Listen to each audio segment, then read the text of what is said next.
strap me into my seat. I am ready to go. Like, this is the coolest thing ever. The people, our fan base. I love the people that show up every day for practice, for qualifying. Suddenly you'll see people that I went to high school with that I haven't seen in 15 years, you know what I mean? But they're there. We're there at Indy every year, something like that. So it's just a cool thing. But that's what's so exciting about it. I think the danger is exactly that should be personified at a high level, because we are truly, I believe, fighting these cars at intense, incredible speeds. And the danger is high. Although the cars are safe, it's going to hurt. But like, people want to watch that. Like, I'm not going to watch a bunch of dudes just bounce around in a bunch of happy bubbles. Like, oh, that's sweet. Like, no, like, this is like, I want to see something crazy. And this is crazy. What we're doing is crazy right now. And it's cool because we have so much in our peripheral vision. We have so much to pay attention to. Unless something really catches you and it's like put right in front of your face, you are not going to care at all. And so we have to figure out a way to just make people care more than the Indy 500.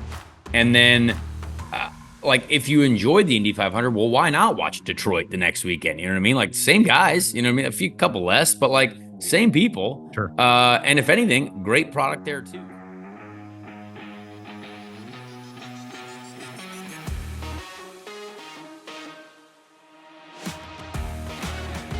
Hey, this is Conor Daly, and this is Cars and Culture with Jason Stein.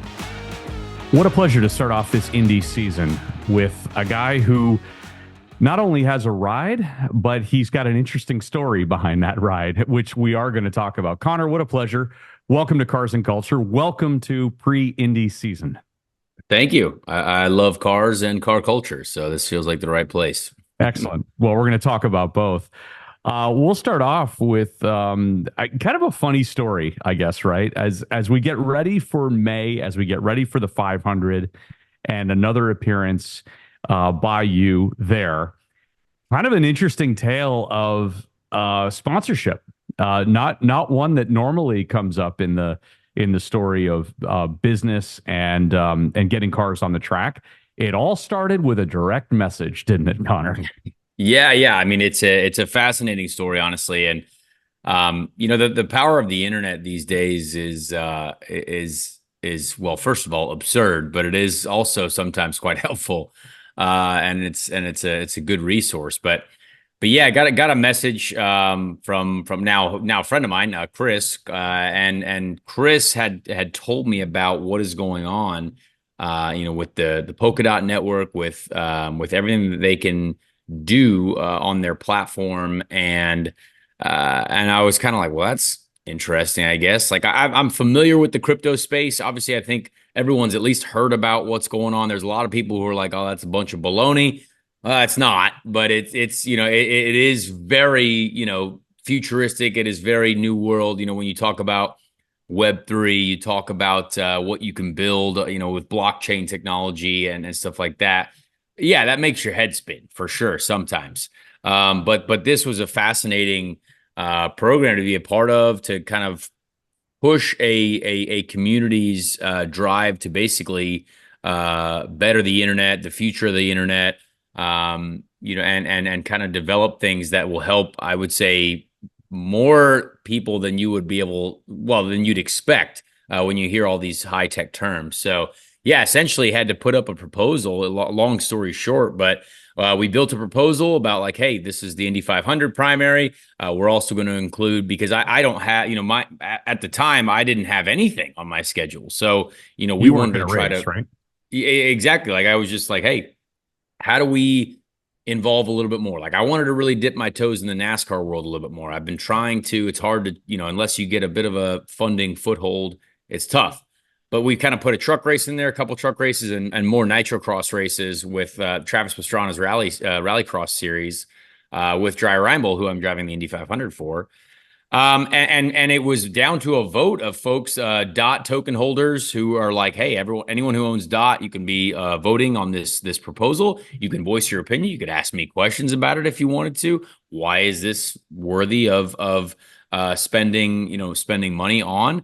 And sure enough, it's actually one of the bigger sponsorship deals I've ever done in my career, probably, for this race. And it got a resounding vote yes. And fully democratic system as well. It was like, hey, some people didn't like it, a lot of people did, but it was pretty cool to kind of go through that experience and also learn more about what our future might look like when we're doing stuff on the web as well. Chris Wade sent you a direct message, and Yeah. you initially almost ignored it, right? I Yeah, mean, well, there I'm a sure you get a lot lot of of DMs. paragraphs, a lot of paragraphs. So sometimes you're like, I don't know. You know what I mean? Like I've had there's a there 95% of what I get on the internet is just weird. And it's just like I don't know what is going on here. Or just, nice folks that are saying, hey, do keep doing your good work. But yeah, this one, once I really sat down and read it, I was like, well, that is interesting. I guess anything's possible these days. And it was very much like a complete Hail Mary. And sure enough, it worked out. Well, it's not a surprise. I mean, so many things that come across our social media feeds, let's call it out, they're scams. Yeah, exactly. That And too. right, and someone sending a lot of information about being a member of the decentralized internet blockchain community. Exactly. I could imagine that you might want to delete or look the other way. So, how much have you learned about that community now? You've had to become a bit of an expert in a quick period of time. Yeah, I mean, honestly, it's super cool. I mean, the Polkadot community basically just says it's come one, come all. It doesn't matter who you are. There's a place for you, like in that community, which is really cool. I think that's something that's like, hey, that's sweet.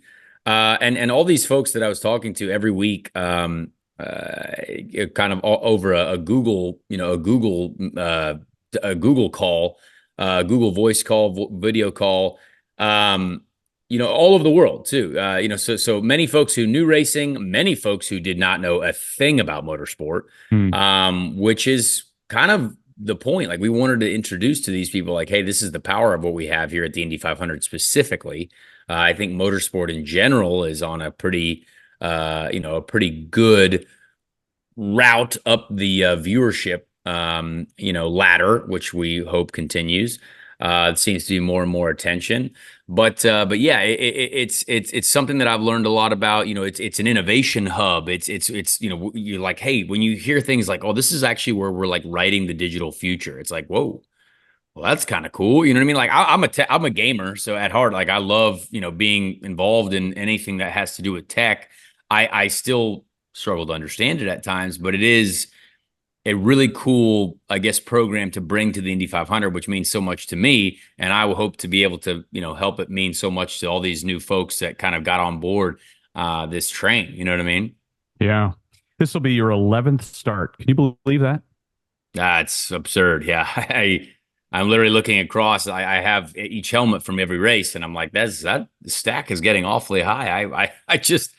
I want to win it. So I don't know how many it takes to win, but I saw Tony Kanaan. It took him many, many more than me to win. So I guess I've still got some time. Well, and you've had a top 10 finish at Indy in 3 of the last 5 years. I mean, you haven't been back of the field here, Connor. No, thankfully, I've kind of figured it out. I think not fully, obviously, yet because we haven't won. But I think 2021, we certainly were in a position to win. We led the most laps that year. That was sadly, it would have been 4 of the last 5 years in the top 10 for sure with that car, but we finished 13th that year because we had no front wing at the end of the race, essentially. So that was a shame to kind of lose that race. That was the best chance that I think I've had in the last, ever in my Indy 500 career. But yeah, to be at the front the last 2 years again, just kind of consistently there and knowing what it's like, feeling out the experience, because running at the front is much different than like clawing through the 20th to 18th to 20th positions, because that's a grind. But when you get up front, it's a little bit more, all right, we just got to get to the last stint. You know what I mean? We got to stay here. We got to be, mistake free, and be prepared to take advantage of every opportunity in those last 30 laps. Your story of even racing today, and the fact that you have a seat with Dennis Reinbold is an interesting one. And I know you feel that this is your best shot at victory, but even just having a shot with Dennis is kind of remarkable. Tell me about the first drive that you did for Dennis. Yeah, well, Dennis, I mean, I've known Dennis since I was a kid, right? So like Dennis, Dennis, the Reinbold racing team was a team that you knew. I was an IndyCar fan. I'm still a fan, right? But Dry Reinbold Racing, you're like, okay, cool. The Pure X car, you had Robbie Buell, all these guys back in the day, these names. Thomas Schechter drove for them. A bunch of people that I was a fan of, Al Unser Jr. So a lot of big names. But yeah, Dennis, my Subaru actually broke down a couple years ago, and Dennis has car dealerships here in Indianapolis, my Right. hometown, and I just called him and asked him if I could borrow a car because I wasn't making any money. I've been underpaid my whole life. I don't know, as is everyone. I think let's get everyone a little bit more. But I have a struggling racing driver, couldn't fix my Subaru, which is still down in my garage. And I needed a car, and so he let me drive a car for quite a long time until I got it fixed. So I appreciated Dennis. And then I started driving for him basically in the middle of last year in the Nitro Cross Rallycross series, which was a really cool opportunity, and I needed it at the time. It was really fun to be a part of. So yeah, Dennis, we've been connected a long time. I just like what you said. I've driven for Dennis before, but it's been a car off of his dealership floor. Yes, yeah, which is hilarious. Yeah, and in a way, I'm actually I put in the contract again. I'd like a car for the month of May, so I don't have to put miles on mine or anything. I'm trying to be respectful of what I got. You know what I mean? Oh, Connor, it's great.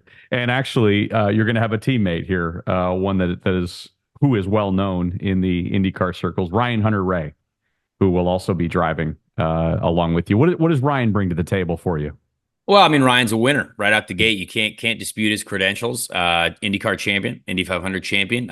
Those are the two things that we do this for. You want to win either one of those or both. So, Ryan has a lot of experience driving for the Andretti Global team. He's been in very, very good cars for a very long time. He's also been in, several cars that, barely made the race in, you know what I mean? So he kind of knows the whole spectrum of information. We were actually teammates before at Andretti Autosport in 2019. So we got to work with him a little bit there. And yeah, it's just great to have him there. We've already, at the test a couple weeks ago, last week, we didn't get a lot of time on track, sadly, thanks to the weather. But he's got a lot to offer, and it's just good being able to relay a bit of information off one another for sure. You pulled the car cover off the number 24 on April 9th in Pagoda Plaza, and less than 24 hours later, you were speeding around the 2.5 mile track in the open test. I want to talk about Indy and what it means. We've had several Indy drivers on this program in the past, last year at this time, but I want your perspective, Connor. As we get closer to the start, can you speak to the emotions during the course of the year and then immediately leading up to sitting on the grid waiting for the cars to fire? What's that like? Oh, I mean, that's a lot, really. I could talk about that for a week, I think. It's just the greatest feeling ever, but it's also like the most important thing. But you have 365 days in a year, right? And there's one day that is the Indy 500, and it's crazy because I feel like I've been getting ready for this race, since January as well. We saw the car for the first time in January. The seats. You go through all this preparation. You're in the wind tunnel. You're trying to figure out, okay, if I go into the shop today, what can we do? Can we do some pit stop practice? Like our team specifically, we're not a full-time racing team, right? So we only show up for the Indy 500, which is definitely a little bit more challenging because there's, some newer components to the car this year that all the full-time teams have got to run for, 3, 4 races before they even get to Indy. And that makes it more challenging for a team like us. But in the end, with preparation, you can still show up and be competitive. And our goal is obviously to win the race. That's Dennis's goal. That's why he invests in this race. But yeah, it's the lead up. Even once you get to May, like right now, I'm going to Long Beach for the IndyCar race. It's going to be painful to watch, but you got to go. You got to do your thing, interact with people. And then you're finally like, once we get to May, okay, cool. Now we're maybe thinking about moving, if I get a motorhome or a fifth wheel, whatever it is, we move it into the track at some point in May. We got some events, May 1st, May 3rd. You basically start getting all these events. Like it's the busiest month for us, but it's also the month that we have to also kind of take advantage of for our own like selves, right? Like paid appearances. There are more in May than the entire rest of the year, right? Yeah. Because this is a business that we have to also run as well. This is how I put food on my table. So the month of May is the most important thing, especially me being from Indiana too. Like it's just, hey, we're a popular commodity, thankfully. Like in the month of May, it feels really good. And just being able to then finally get in the car, that week goes by so fast. Like we only have 4 days of practice now before qualifying, but every day is important. You want every lap you can get. Every time you go back to the garage to maybe check on things, I'm just like buzzing. I'm like, I need to get back out there. Like I assume we're missing out on something. We need to do something. And it's very unique because there's no other race really that has that amount of practice, that amount of track time True. before you get on the race. So it's the greatest feeling because once you get to qualifying, you're like, all right, I still got 2 practice days. You know what I mean? Get through that, get the media week. The buzz is really getting going. It's just it's the most important thing to me. It just makes me feel great every time I'm in the track. It's truly the most like butterflies in the stomach type feeling. The So emotion, the just my family and my friend. It's just that month is unlike any other. And I've tried to go to a lot of big sporting events and stuff like that, but it truly is special. And it's, I mean, I love it more than anything. That's kind of the best way to describe it. and even with time 11 or even time 10, you still feel the same way. Yeah, oh, absolutely. I mean, there is nothing else like this. It doesn't get old at all. And like I've done over 100 IndyCar races now, which is like I'm very lucky to have done that many. And you show up to St. Pete, you show up to these races. There's some great events, but like Indy, you're just like strap me into my seat. I am ready to go. Like this is the coolest thing ever. The people, our fan base. I love the people that show up every day for practice, for qualifying. Suddenly you'll see people that I went to high school with that I haven't seen in 15 years, you know what I mean? But they're there. We're there at Indy every year, something like that. So it's just a cool thing. And then I always try to bring people or friends of mine that have never been to the race, like for the first time. I'm always like, you got to come. Like every year I try to bring some new people and seeing their reaction to it too is also one of the most rewarding things ever. Cause it's like, boom, we finally introduced this incredible thing to some more people who now like that's the craziest thing we've ever seen. The greatest spectacle in racing. And That's when you're it. from Noblesville, when you grow up in Noblesville, a suburb of Indianapolis, I mean, to some extent, I know you probably stay on the track, right, during the build up, right? Stay in the motorhome, you stay in the track, you don't stay at home, right? No, yeah, I live downtown Indianapolis now, which is only like 15 minutes from the track. But yeah, it's stay in the motorhome. I never leave. I love the motorhome lifestyle too. I don't own one, but I try to get one every year. And I will be in the track every night. My Yeah, girlfriend doesn't appreciate that as much as me, but I enjoy it. it's great. Danny Sullivan gave a staggering description of what it's like going into turn one at Indianapolis. He told us it's like running headlong into a dark closet at 230 miles an hour. Is that fair? Yeah, I mean it's yeah, certainly qualifying right now. I think in our era, we might break the track record this year. Like there is certainly we're getting closer and closer to that 1996 track record of 236-mile-an-hour average. Like last year, we're like 234-ish, 235 almost, couple 235 laps.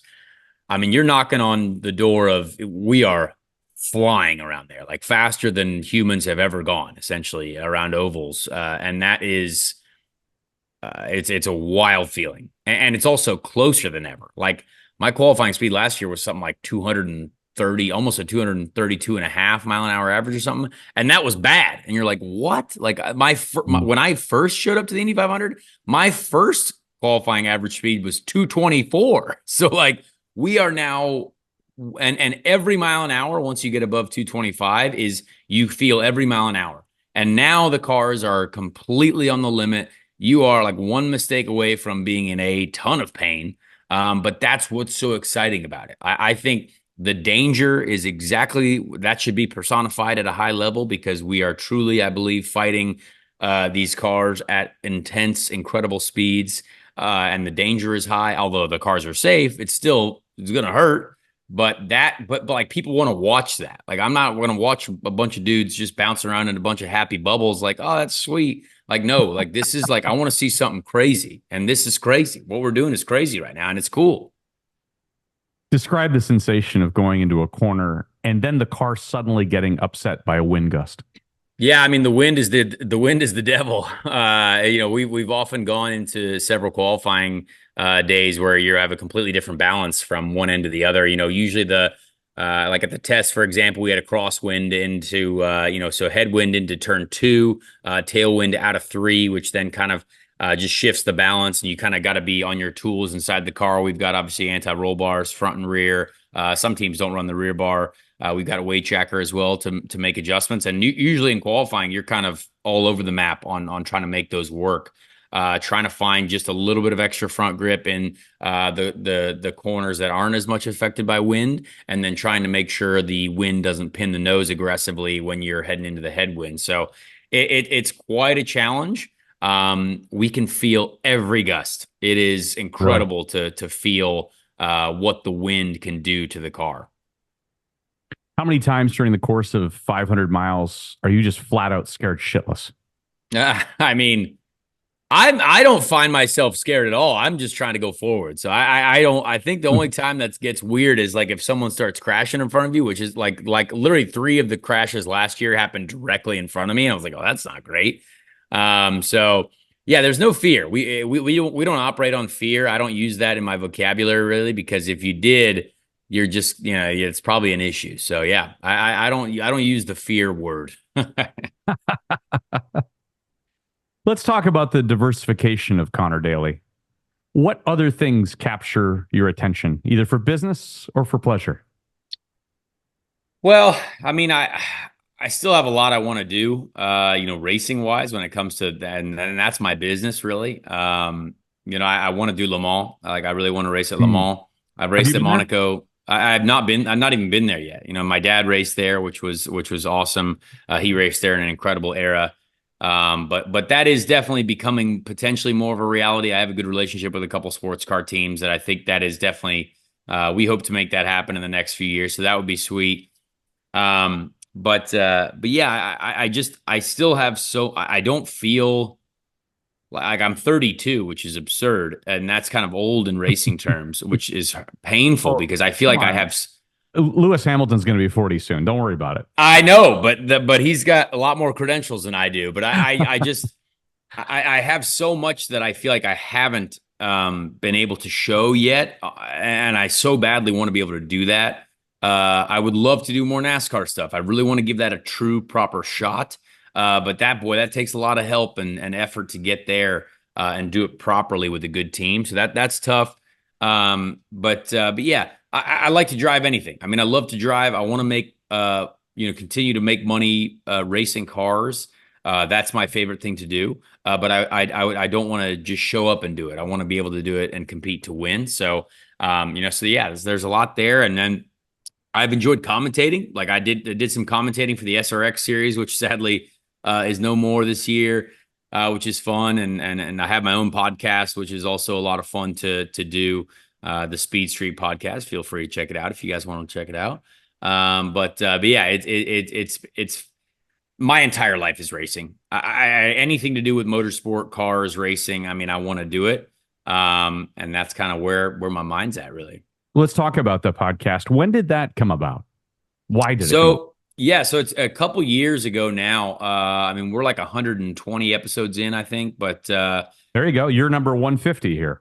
there you go, right on. So we're Very yeah, close. we're on it. But yeah, a buddy of mine, Joey Molinaro, who's a very funny guy. He's from Indiana as well. He's a comedian and does a lot of great impressions on social media. You've probably seen some on the TikToks or the Twitter sphere, anything like that. But I had been wanting to do one for a while, but like who do I do it with? You know what I mean? Like I didn't know what to do. And then Joey called me and said, "Hey, like, would you ever want to do a podcast?" I was like, "I actually really do." And so we started it just by ourselves. And just kind of started doing a few episodes, got a couple guests. We used a studio, but then we realized like we probably can't go to the studio every day. It's costing me money now, like more money than like we obviously weren't making any money doing it. And then so Joey was a great part of it for a long time. Dale Earnhardt Jr. then bought our basically bought our podcast, which is kind of cool. The Dirty Mo Media stable, like they wanted an IndyCar podcast to be a part of their program. So now they have, Denny Hamlin's show, my show, the Dale Jr. Download, eh, Door Bumper Clear. Like, so they've got like a great profile of shows. And then recently Joey was about to have a second kid. So Joey was like, "Hey, I'd like to go focus on my own thing." So Joey kind of went his own way, which was fine. He wanted to do that. And I've now got a new guy, Chase Holden, who's been a part of it, who came from really the NASCAR space, but he's loved IndyCar so much that he's like, I love this sport. Like, I don't know why I haven't been watching it more. And so we just try to talk about IndyCar, and I like to talk about all motorsport, but again, we kind of feel like we need to stay in our lane sometimes too. Like, hey, we want to support the IndyCar fan base. We want to give them stuff to listen to. So that's where we're at now. Is Speed Street, it's called, and we do a show every week. They come out on Wednesdays. We get to interview every winner of every IndyCar race, which is cool. We have a partnership with IndyCar, so after every race, we get the winner. Hopefully, after Indy, it's me, and I get to interview myself. So that would be nice. It's tough work, isn't it? Lining Yeah. up guests and stuff like that. Well, it is. And the It funny comes part around about in a it, hurry. yeah, like I've enjoyed doing it, but I'm also not a person that is like very pushy. I'm like, I don't feel like I am one to be like, no one should be talking to me. I'm just a random guy. But like, to be fair, I do have some credentials, I guess, in this world, in this Sure sport you now, do. hopefully. So I'm afraid to ask a lot of the times, but then every time I do, they're like, oh yeah, cool, like I'll do it. Or if they don't, then like that's fine. But I've really enjoyed. I think I actually kind of went too early with some of my other friends. Like, I got a lot of different friends on my show early on, before we had like more and more listeners, that I think would have been really cool. Like several actor friends of mine, some DJs. Like, I've tried to get someone that people might not know are into racing at all, and then all of a sudden they have a story of they came to a race with me, or they went to the Indy 500 for the first time, and like it was the coolest thing ever. And I love hearing about other people's worlds, but then also like, oh, hey, here's my connection to the IndyCar world. Like, that's what I've tried to do. So yeah, so we now have more focus on the IndyCar guests, but we had Chad Reed on earlier this year, which obviously he's a legend of the two-wheel world. And I want to have more. I would love to have more like actors and singers and performers, other athletes. Had some NFL players on before as well. So I've tried to kind of really diversify who we've had on the show, but always they've got a connection to racing somehow. Yeah, we're in a very similar world. We're just connecting people who like cars and car culture, and that might be IndyCar drivers, but it could be Guy Berriman, the bass player for Coldplay, who's the There you go. editor of Road Rat magazine out of the UK. Who's been the most entertaining guest for you? We've got a couple great IndyCar drivers that are good guests, like Scott McLaughlin, who drives for Penske. He's a great time, just off the track mostly, but even as a good interview. I would say we had Kyle Larson. We actually just had on our show. That was a great interview. Um, but other than that, I would really have to think. We've had a couple decent ones where we're like, dang, that was a lot of fun. My friend Milo Ventimiglia, who played the main guy in The Art of Racing in the Rain, he was a great interview. Just some incredible stories from the acting. I was fascinated by it because I like to hear about other people's worlds. But that was about over a year ago now. So you'd be diving deep on that one. But yeah, we've had some fun. We've got to have some fun on the show, and I enjoy it. I really do. It does take a little bit of extra work, but it is an enjoyable thing to be able to put out there for folks. Is there a go-to question that you have for your guests? Well, if they're non-racing people and it's before the month of May, I just always ask them, no matter what, to predict who's going to be the top three at the Indy 500. So I'm like, I don't care if you know exactly, but I want you to right now give me three people that you will, in no particular order, see finishing the top three of the Indy 500. But that's my favorite thing to do. Just put people on the spot for predictions. But other than that, I ask far too long a question, but I try to just wrap it up into something that means anything. But I just like to hear about people's worlds. I like to hear about people's worlds. And actually, I figured it out. I always ask, what do you think IndyCar could be doing better to get to more people? That's what I actually enjoy asking. I enjoy asking everyone like, hey, what does IndyCar as a series need to do to take that next step, to get that next million viewers? Like, how do we do that? I like hearing people's ideas. So what does IndyCar need to do to get to the next level, Connor? Great question. If I knew that answer, I'd be making a lot more money than I am right now. We've had a lot of answers, so Yeah. I mean, everyone's got a different take, an interesting idea. Every idea, though, comes with other things that if you really look into it, you're like, well, that would take that to then take that, and that would cost a lot of money to do this. So it's tough, man. I mean, I think we have a great product. I think we're in a position where the product isn't the problem, which is a good thing to have. I look at NASCAR right now, and I think they are doing such a great job. I mean, they are getting huge numbers of viewers every weekend, and I just I watch. I mean, I enjoy it. Some races bad, some races are amazing. So I don't think again, I don't think the product is a big issue for them, although they focus on it quite a lot.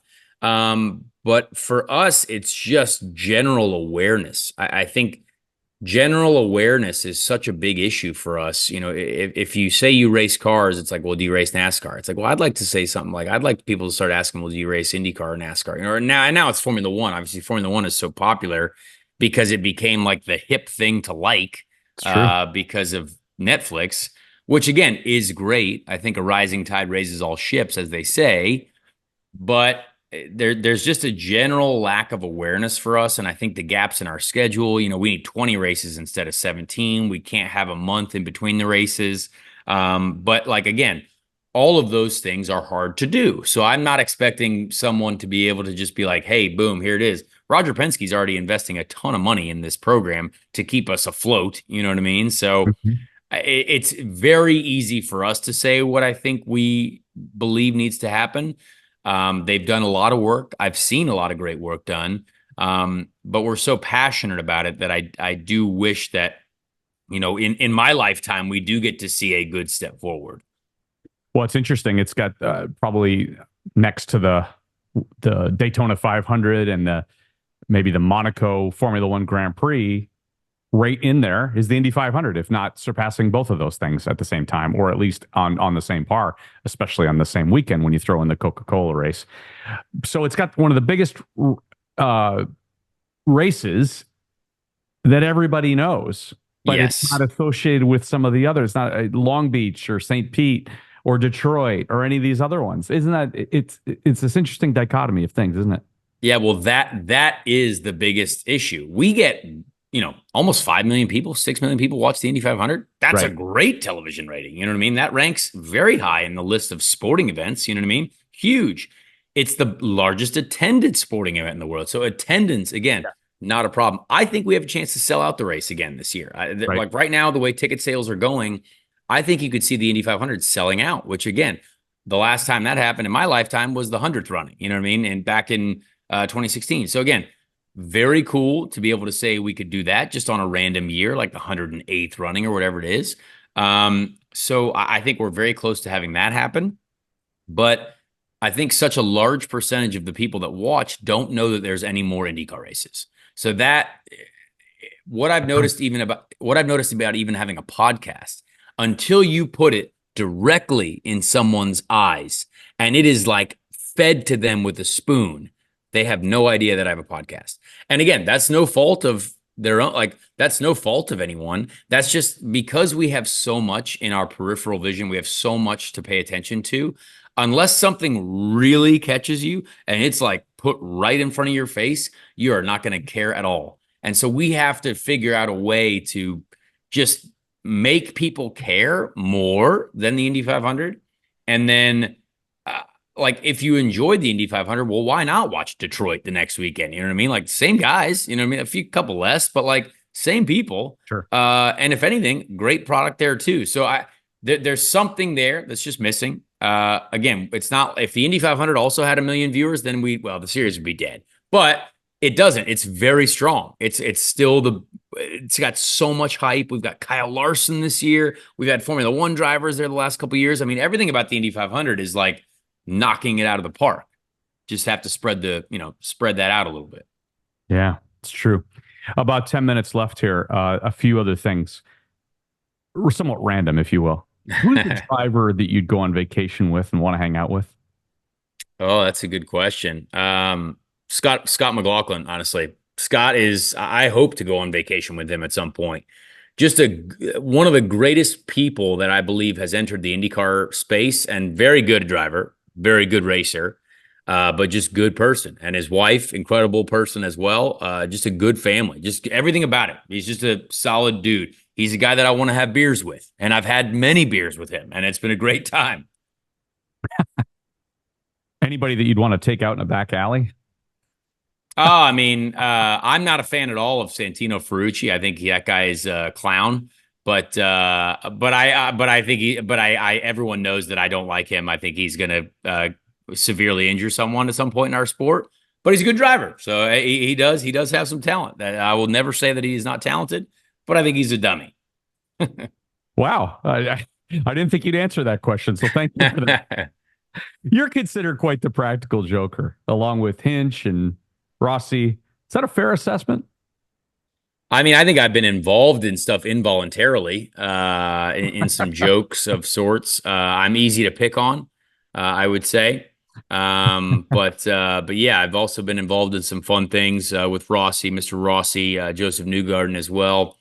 But yeah, we don't know what's going to happen this year in the bus lot for May. But when you put so many people, it's like a frat house essentially at the Indianapolis Motor Speedway. You got a bunch of guys just living in the same, Corridor. block there, right? So it's you get bored. Last year we went fishing, we went golfing, random stuff, and you just always lock your bus. Always lock your bus. What's the one race you've not competed in that you want to? Is it the Bathurst 1000? Is it the Dakar Rally, Goodwood, Festival of Speed? I have no interest in Dakar. Alex Rossi did that, told me about that. I was like, yeah, I have no interest in that. I still think it's very cool that people do that. No interest though for me. Bathurst, I almost did the Bathurst 1000. That actually kills me that I didn't get to do that. In 2019, when I was driving for Andretti, that was the year that Alex Rossi and James Hinchcliffe went over there to do it together. But I actually was going to be teamed with Alex Rossi and had a contract for it and everything, and they ended up going with James Hinchcliffe. And it's tough because those guys are both my friends, but I was so excited for that chance. So I'd love to do that, but I also want to do Le Mans. The Le Mans 24-hour race is the highest on my list for sure of things I want to do. Why is that appealing? Le Mans? Yeah.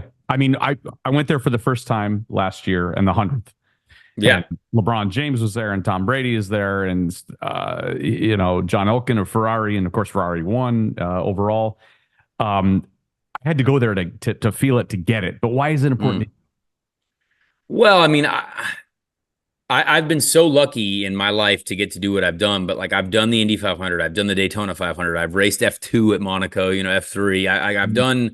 I've done all that stuff, but I've not done Le Mans. And my dad, had got to drive some amazing vehicles at Le Mans, that I've got great pictures of, model cars of. And there's I respect the motorsport history. I love motor racing history. Watching the movie Le Mans is still one of the coolest things ever. Mm-hmm. I just think there's something about that event that is really cool. And in this era of sports cars as well, I mean, the cars are incredible vehicles. So they sound awesome. They look awesome. It just seems like something that we got to add to the list.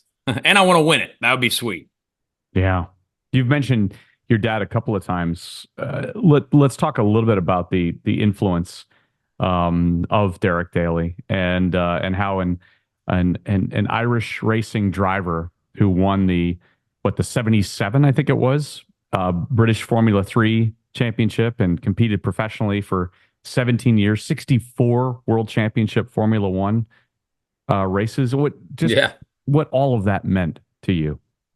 Well, it's funny because like my dad being a Formula 1 driver is awesome. I would say I appreciate it more now.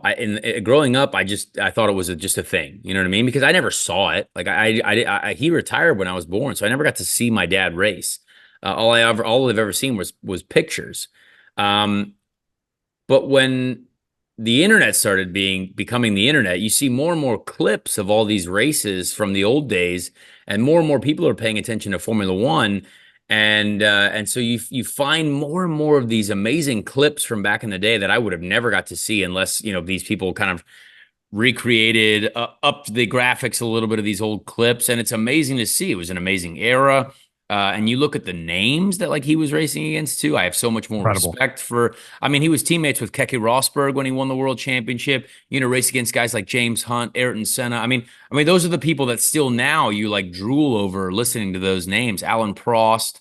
Oh, I mean, so many people that. I mean, Mario Andretti, Fittipaldi. I mean, just you can keep going down the list. Every single name in that field. You watch the movie Rush. I literally knew every single name in that movie. You're like, well, oh, that's those. All those names are just like synonymous in the racing world. You just know them, and my dad was a part of that. So, and now with all the recognition of Formula One too, my dad was a Formula One driver. They're like, what? And I'm like, yeah, yeah. I mean, it was a different era, but yeah, it's kind of crazy to talk about now. And I definitely have much more of appreciation for it now that I've become more of a historian of the sport and enjoy, hearing about that stuff and learning more about it. yeah, amazing, absolutely amazing. Yeah, I want to go back to a little bit of your own history. You raced the Daytona 500 last year. What was that Yeah. like? Well, it was, we were slightly unprepared, I would say. We showed a bit of a last minute effort, didn't get to qualify. And the car, it was a low budget situation. It was a situation that you really don't want to show up to an amazing and crazy event like that in. But I tell you what, the team did their best that they could do, and we put a car out there. We made the race, which was something that we had to do. Like we had to make the race. Yep. Some people made mistakes. We didn't. We did get lucky, absolutely. But man, it was a cool experience to be a part of. I mean, I have so much respect for those guys in that world. I really wish we had more of a chance to compete. But I learned a ton, got through the entire race, made it to the end, got to help Ryan Blaney get back on the lead lap at the end as well. And like kind of enjoyed just seeing how that race plays out and just how long it is too. It's kind of crazy to be a part of. So yeah, that again, very cool to be able to hang that on the mantle. I don't know if I'll get to do it ever again. I would love to, but to have done it means a lot for sure. How serious were those butterflies for that one? Well, that was the craziest thing ever. I had zero practice before qualifying, then didn't get to qualify, then had to go straight into a race. So I never had driven a cup car ever. Well, no, I did one road course race the year before at the Roval, but I had never driven a cup car on an oval. And they were like, "Yep, there you go, right into the duel." And I was like, "Are you serious?" So that was by far the dumbest thing I've ever done. But like, and then going out in the car was bouncing around like crazy, and I had no idea if that was normal or not. And it turns out it wasn't. But yeah, it was just a crazy deal, man. I'm just super lucky to have made it because then I finally got to understand what it's like racing those cars. So Yeah, if I would have just done the duel, I would have had no idea. sure. But yeah, it was very much all drafting, and speed of the car is very important. I would say driving that car by myself again was very, very simple. It was not physically taxing. It was not. It was just a different world. But What when you're in the pack, man, that was cool. It was exciting. Jimmy Johnson, he was guest number 3 or 4 on this program. We talked to him at St. Pete a year ago, and I asked him, "So, what's the biggest difference going from your NASCAR into IndyCar?" He goes, "Oh my God, you get beat up in these Indy cars. Yeah. I mean, especially on a street circuit, right?" He Oh goes, "No man. power steering, and now all of a sudden, you've got to be in shape to twist around especially on a street circuit." And it just got me thinking about driving a stock car. You're just kind of here we go. We're just gonna cruise around. I mean, now your heart rate still gets high. Like I don't want to Yeah, discredit them at all because I think there is a lot of challenges there. But when sure. I'm by myself, but when you are by yourself and you have the power steering at an oval like that, for sure, it's definitely from what I've come from. Like every oval in an Indy car beats the crap out of you, and the Indy car is the hardest car to drive on the planet right now. Like you literally train your butt off just to survive, and like you're Wow. trying to beat. Like it's insane the physical output that we're putting out for these cars. But yes, it was a luxury going to the NASCAR Cup car for sure. I love it. Now, different difficulties, and I don't want to ever disrespect that community because it's very, very good and very hard. And I obviously Yep. finished 29th, so I'm not a I'm not qualified to speak about good things, but yeah, it was amazing to be a part of an experience. All right, and then one more, F2 and F3 around the streets of Monaco. How hard is that? Man, honestly, Monaco F3, I had a huge crash. So that was my first viral moment on the internet back in the day. That was absurd and hated that because we had a great car there. But what I'm really proud of actually is the F2 race that we did there, 2014, before anyone knew what F2 was, and now all the craze of F2 and F1 is wild. But in that F2 field, you had guys like Stoffel Van Dorn, Alex Rossi, stuff, like a lot of folks that are very, very good drivers, who are now drivers that, have been in Formula One, have won the Indy 500 and stuff like that. And we finished in the points, a team that hadn't finished in the points in like 2 years. I think we finished eighth or something at Monaco. That meant a lot to me. Still one of my favorite races and one of my best races, I think, in my career. Our team owner like almost cried because we were in the points at Monaco. So that was a very, very enjoyable experience for me. But take me through the streets. I mean, it's so narrow, right? Yeah.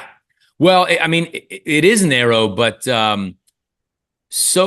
pretty smooth, I would say. A smooth track, very enjoyable to drive, if I'm honest. In the F2 car, I mean, that thing that was the Mecachrome V8 days, and so you were singing around there. And it was a very enjoyable circuit to drive. Now, again, tough racetrack, like not a great racing track, very little overtaking, Yep. but we played strategy right. We qualified well. And I do like in F2 how we had, two different tires. So you could take advantage of a little bit of a strategy. But yeah, tough track. But I would say you're almost getting to a point where it's too small. I think for modern race cars that are so fast and so aerodynamically large efficient, and so fast. Exactly. man, Yeah. yeah. But cool to be able to say we did that. Connor, let's finish it out with a lightning round. Give me All right. couple words here to answer some of these questions. Yeah, feel free to borrow this, by the way, when you do your own show. Right. A couple of words, or whatever comes to mind. Living in Indianapolis. Convenient and awesome. Convenient and awesome. Very well. Yeah. Good. Being Irish. Dual citizenship. Yeah. Helps me travel. Graham Rahal. Loaned me a car. All right. And I have his helmet. It's right there. We traded. Roger Penske. Oh man. The alpha and the omega. I don't know. Wow. The head dog. The all Yeah. things. Exactly. Yeah. The captain. Our savior. Yeah. Yeah. Truly. Australian touring car series. Wild. That stuff's wild. That's just what I got. Wild stuff. Wild stuff. Okay. This one comes from executive producer Dutch Mandel. Look at this. Look at this. I have no idea what that means. Neither do I. I've hit a lot of walls in my life. Maybe I've lost the memory. I mean, shoot, Dutch and I were hanging together when I was like 17, 18. I was like a young lad, just got a license. So I don't know. That was tough. We'll ask him what that's supposed to mean. Yeah. I wish I would have known. Formula E.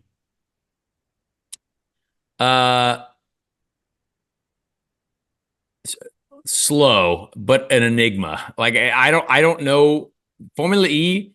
There's so much money there, and I don't know how. And I respect it because I have a lot of friends that are racing in it. I never see. I just don't know where. I don't know how it's consumed. I don't get it. Yeah. I mean, I respect it. I tested one of the cars. It was cool, but I don't get it. One more on this, and then I got a final question for you. The New Heights podcast. Oh, New Heights, isn't that with Travis Kelce? Yeah.